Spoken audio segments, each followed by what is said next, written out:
On est vraiment désolé parce que là, on a eu un petit souci technique.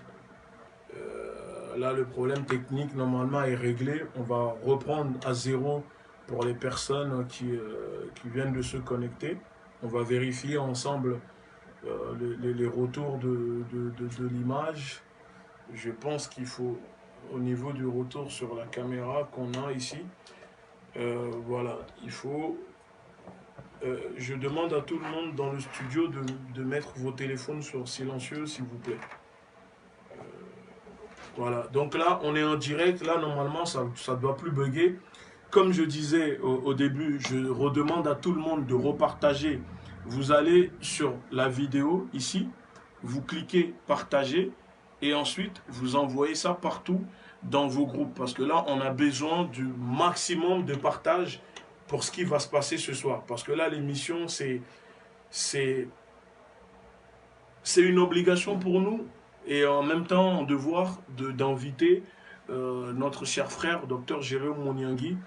Depuis quelques semaines, vous le voyez avec nous, on publie, on parle de lui, on essaye de donner la visibilité possible. Donc là, l'émission recommence et là, normalement, il n'y aura plus de bugs, il n'y aura plus rien parce que nos techniciens, malheureusement, ont bien réglé le problème, hein, parce que sinon, ils allaient être virés après l'émission, en commençant par Freddy. Donc, je pense que tout se passe bien. Et dites-nous hein, dans les commentaires si au niveau du son, si c'est tranquille, on vous demande de repartager au maximum, la vidéo. D'accord? Vous partagez au maximum la vidéo. Là, tout est nickel. On va laisser le caméraman afficher tout ce qu'il faut dessus. Il y a une cagnotte, il y a le lien de la cagnotte avant de commencer de donner la parole à Dr Jérôme. Il y a le lien de la cagnotte qu'on a créé pour soutenir Dr Jérôme. Pendant le direct, on va demander à tout le monde, s'il vous plaît, de faire le maximum de soutien. Vous cliquez sur la cagnotte, vous allez faire un don pour soutenir les travaux de Dr Jérôme. Et ici, on va même vous partager... On va vous partager le lien de la cagnotte. Vous allez voir, on va repartager le lien de la cagnotte sur la vidéo. Je vais moi-même le partager. Comme ça, vous allez voir que les choses se font en direct. Hein. Il n'y a pas de souci normalement. Ça va se faire en direct. Et tout se passe bien au niveau du son. Hein. Je vois les commentaires. Tout se passe bien. Rebonsoir pour les personnes qui se connectent. Rebonsoir à vous. On vient de partager le lien de la cagnotte sur la vidéo. On vous demande, je remontre encore une fois. Vous allez sur la vidéo, vous cliquez sur partager dans le groupe et vous envoyez la vidéo dans les groupes. D'accord? Au maximum. Vous l'envoyez à vos amis, à la famille, à tout le monde. Parce qu'aujourd'hui, Dr Jérôme va prendre la parole dans cette émission et on aura beaucoup de choses à dire. Donc, on va demander à notre technicien, au caméraman, pour commencer tout de suite de diffuser le documentaire, une partie du documentaire, parce que tout au long de l'émission Afro Débat, on va diffuser des bouts de documentaire concernant notre frère. Donc là, on va demander au caméraman d'enlever les affiches sur l'écran et de diffuser le documentaire et ensuite, on revient vers vous. Merci beaucoup.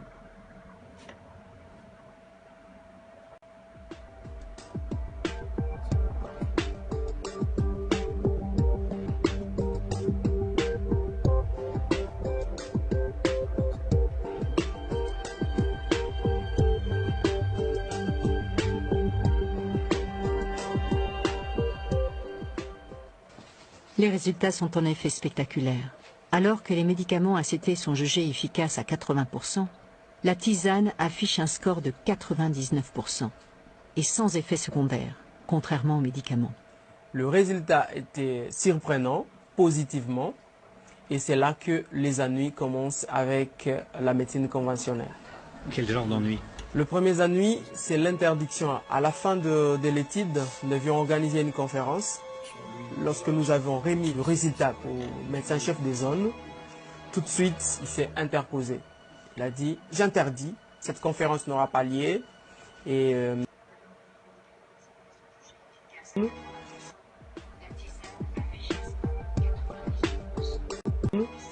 tout de suite, il s'est interposé. Il a dit, j'interdis, cette conférence n'aura pas lieu et je préfère que Jérôme puisse se taire et pas communiquer ses résultats à la population. Ils ont vu que la tisane avait un meilleur résultat que les ACT et on nous a fait montrer que les différentes firmes pharmaceutiques risquent de couper leur appui. Et on a trouvé qu'il y avait orgueil, on m'a démis de mes fonctions. Le docteur Munyangui est lui aussi victime d'intimidation. L'ordinateur qui a servi à l'étude est dérobé. Quelques jours plus tard, le médecin tombe malade. Je commençais à me sentir trop mal, je vomissais, je n'arrivais plus à manger, ça fait presque une semaine et j'avais des douleurs au niveau de l'estomac qui étaient un peu trop atroces. Et là, je suis parti à Goma d'urgence pour faire les examens. Et c'est là qu'on m'a diagnostiqué, voilà, et vous étiez empoisonné. C'est pour faire les examens. C'est pour faire les examens. Et c'est là qu'on m'a diagnostiqué, voilà, et vous étiez empoisonné. À votre avis, d'où viennent ces ennuis? À mon avis, les ennuis viennent de firmes pharmaceutiques. Qu'est-ce qui vous permet de dire ça? Après les publications des résultats, on a dit aux patients que voilà, la tisane était efficace et eux-mêmes l'ont observé. Et là, les patients n'achetaient plus les ACT en fait. Nous devenons de plus en plus gênants. J'étais interpellé par un grand dépôt pharmaceutique à Kindu qui m'a dit mais nous avons les ACT, on n'arrive plus à les vendre vraiment à cause de votre étude. Et là, monsieur, vous êtes en train de piétiner sur nos business. Imaginez-vous juste maman d'un enfant qui a le palu, qui peut en mourir. Vous allez à la pharmacie, vous vous saignez, vous ne mangez pas pendant 2 jours pour pouvoir lui acheter des médicaments. Et vous vous retrouvez avec une chance sur 2 d'avoir un médicament faux.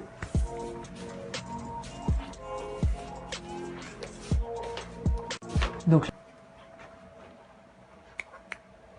ok, voilà, on peut recommencer. Donc là, je suppose que en régie, on laisse notre caméraman nous dire si on peut reprendre. C'est bon? D'accord, voilà, vous avez vu, hein, c'est ça le documentaire aujourd'hui. C'est pour ça que nous sommes là, c'est pour dénoncer, parce qu'on ne peut pas lutter en tant que mouvement de défense noire. On estime que la lutte aussi, elle passe par... la lutte passe aussi par ça, c'est-à-dire au niveau de la santé et du sanitaire. Parce qu'on ne peut pas lutter pour l'autodétermination, pour l'émancipation des Noirs, si on ne s'occupe pas du problème de santé qui concerne notre peuple, le peuple africain et la communauté noire.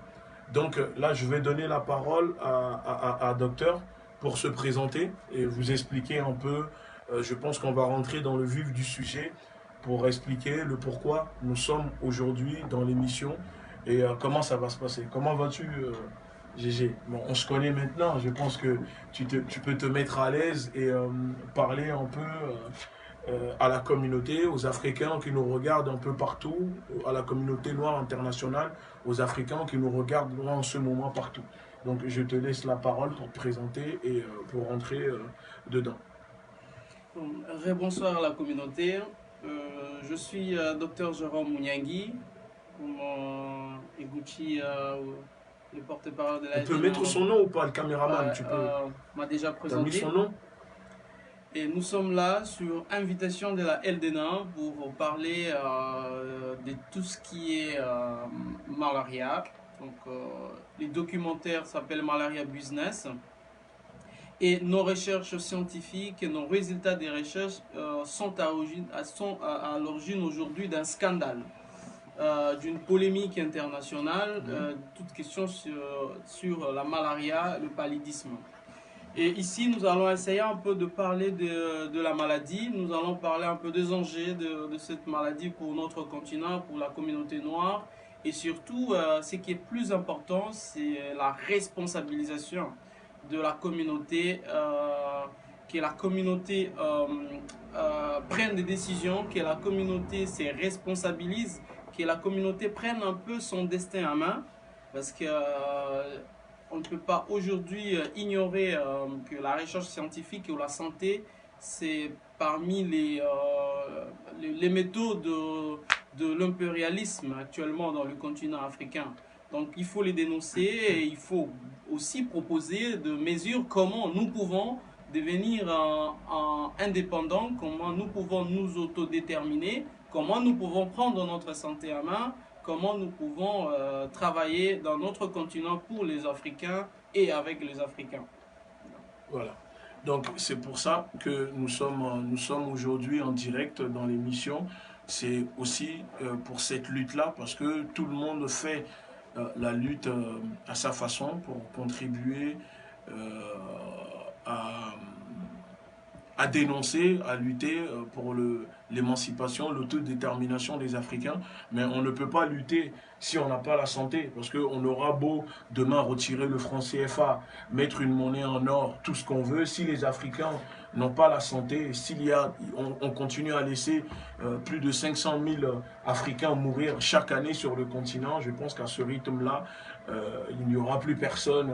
D'ailleurs, c'est peut-être l'objectif de ces firmes pharmaceutiques, de ces laboratoires et de ces lobbies, hein, c'est aussi diminuer peut-être la population africaine. Donc, moi, je pense que ce soir, il faut que tu nous racontes, là, les gens ont vu le documentaire, il faut maintenant que tu racontes comment ça a commencé. Voilà. Qu'est-ce qui t'a poussé déjà? Moi, je pense que qu'est-ce qui t'a poussé à devenir médecin? Qu'est-ce qui t'a poussé à devenir chercheur? Et comment tu as fait pour arriver au fait à travailler sur une plante qui s'appelle l'artémisia? Merci beaucoup. Oui.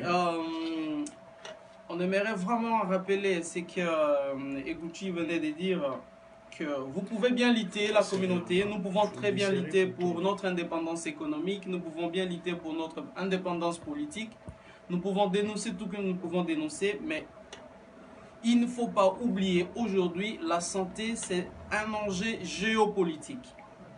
Et les gens qui partent dans notre continent, ou les gens qui partent travailler dans notre... Ce n'est ni la philanthropie du Nord, ce n'est ni la générosité, mais ce sont les intérêts politiques, les intérêts économiques et les intérêts sécuritaires de leurs États. Donc, je ne vois pas une équipe de recherche qui descend en Afrique pour faire des essais cliniques, pour faire la recherche clinique, travailler pour les Africains. Oui. Je ne vois pas ça. Je vois seulement des gens qui partent en Afrique pour expérimenter leurs médicaments. Je vois des gens qui partent en Afrique pour les intérêts économiques. Je vois des firmes qui partent en Afrique pour les intérêts politiques et les intérêts sécuritaires. Aujourd'hui, la santé ou la biologie, avec la santé, tu peux arriver à contrôler tout un peuple, tout un continent. Oui. Et ça se passe dans le laboratoire. Donc la communauté, il ne faut pas oublier. La communauté, il ne faut pas sous-estimer. Aujourd'hui, nous avons une autre guerre que nous devons mener. C'est la guerre de l'indépendance de notre santé. Il faut que cela nous revienne.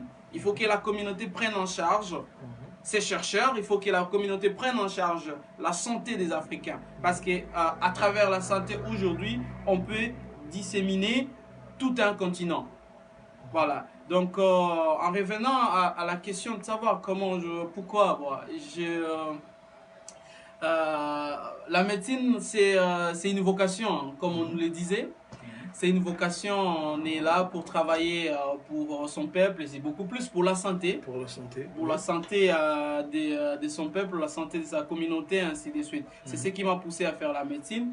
Et très tôt, je me suis intéressé à la recherche. Je me suis intéressé à la recherche très tôt. C'est-à-dire, tu aurais pu rester médecin classique, comme médecin généraliste, tout ça, parce que par rapport à tes études, mais toi, tu as choisi la voie de tout ce qui est recherche, tout ce qui est scientifique, c'est ça? Bien sûr, parce que je pouvais bien rester à l'hôpital, je pouvais bien rester en train de consulter mes patients, mais là, il fallait qu'on aille au-delà. Je regardais qu'il y a vraiment un décalage au niveau de la production scientifique en Afrique. Tout le monde est là, parce que la médecine, c'est un modèle où tout le monde est censé faire la même chose. C'est de la routine. D'accord. C'est la routine en fait. Ok. Désolé pour Oui. mes amis médecins, mais c'est de la routine à l'hôpital. C'est le même schéma thérapeutique qui a été fixé peut-être par tel ou tel chercheur, ainsi de suite. Mais il fallait nous penser comment nous pouvons produire. D'accord. Nous pouvons arriver à fournir des données pour notre continent. Nous pouvons arriver à chercher comment éradiquer les maladies. Ça m'a intéressé dès que je commençais à la faculté de médecine. C'est ainsi que je commençais à intégrer la première équipe de recherche, c'est l'Institut de médecine tropicale d'Anvers en Belgique, qui travaillait au Congo. Et j'ai intégré cette équipe-là. J'étais formé sur les méthodes de terrain, et parce que les chercheurs c'est beaucoup plus sur le terrain. Et après j'ai intégré d'autres équipes internationales de recherche. J'ai travaillé pour l'OMS et voilà, et ainsi voilà, j'ai fini ma carrière, plutôt j'ai fini mon cursus médical. Je suis arrivé en France pour faire mon master. Et après, je suis parti au Canada pour faire un autre master. Et puis voilà, voilà un peu mon petit parcours, un bref parcours de mes recherches et de ma vie en tant que médecin. En tant que médecin. Voilà. Et, donc, je pense, comment en fait c'est arrivé, tu peux nous raconter, là, pas à nous, mais surtout aux Africains qui ne te connaissent pas, là, qui te découvrent ce soir, qui vont voir un peu le travail que tu fais.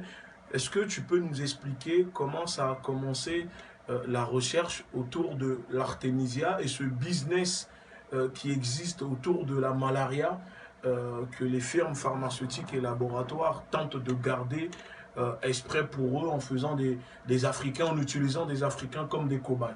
Donc tu peux nous expliquer un peu ce qui se passe en ce moment, c'est-à-dire le début de tes travaux et ce qui a suivi. Parce que pour nous, on estime que les Africains, là, qui nous regardent ce soir dans Afro Débat, il faut expliquer que ce que tu fais, ce n'est pas facile. Parce que moi, je suis, en tant qu'activiste, en tant que porte-parole de l'ELDN1, je suis le premier à dire tout le temps aux Africains que l'Afrique n'a plus besoin de sapologues.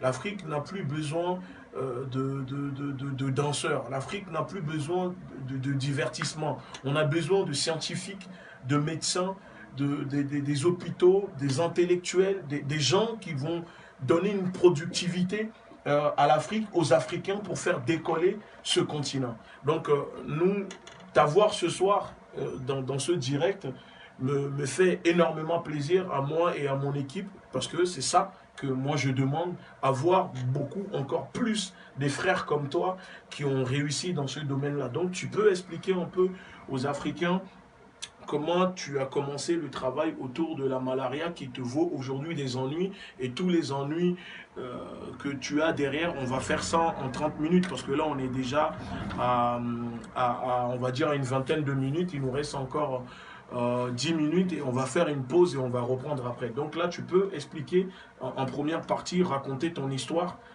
et après on reprendra. Bon, merci beaucoup. J'aime bien, c'est la dernière partie là où tu as dit l'Afrique aujourd'hui, la communauté, nous n'avons pas besoin de passer le temps. Nous avons accumulé des retards sur la production scientifique et dans d'autres domaines. Moi, je parlerai aujourd'hui de mon domaine de la santé.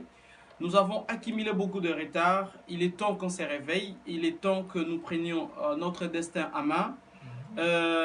Moi, quand j'étais étudiant en médecine, j'avais créé un mouvement que j'avais appelé Nouveau paradigme scientifique pour l'Afrique.